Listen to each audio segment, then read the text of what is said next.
Donc jusqu'ici, nous avons vu deux piliers. Le premier sur la vision de soi, se sentir valable, avoir une juste image de soi-même. Le pilier du centre, l'amour de soi, se sentir aimable. On a parlé d'amour inconditionnel ou d'amour conditionnel. Et enfin, on va aborder le pilier de la confiance en soi, où l'autonomie va jouer un rôle essentiel pour que l'enfant puisse acquérir une bonne confiance en lui. Le parent ou l'adulte qui s'occupe d'un enfant ou d'un ado a vraiment un rôle pour aider les enfants à devenir autonomes. Parce que finalement, l'être humain arrive sur Terre, il est 100% dépendant d'un adulte, et il va falloir qu'il devienne un enfant, un ado, puis un adulte qui soit vraiment capable d'autonomie, voire d'indépendance. Et cela ne va pas se faire tout seul.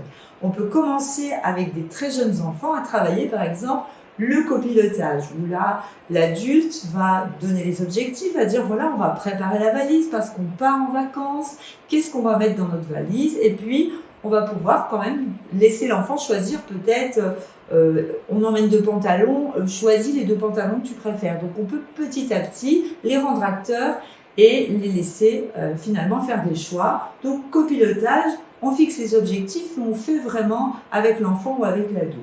Et puis enfin, l'étape d'après, ce sera la délégation. Là, on va dire à l'enfant ou à l'ado, eh bien écoute, nous allons partir, prépare ta valise, on part à la montagne, on part 5 jours, tu mets tout sur ton lit et puis je vais venir vérifier avec toi. Donc là, la présence du parent est encore nécessaire, mais l'enfant ou l'ado démarre tout seul.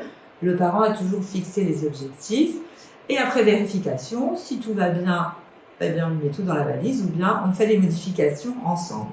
Et l'étape ultime sera bien sûr l'étape d'autonomie où là, eh bien, on fait confiance à l'enfant ou à l'ado pour faire seul.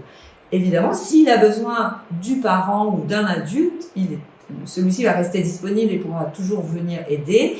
Et ne pas oublier que les enfants et surtout les ados auront besoin de l'impulsion, surtout quand il s'agit de tâches qu'ils n'ont pas envie de faire, les devoirs, préparer sa valise, etc.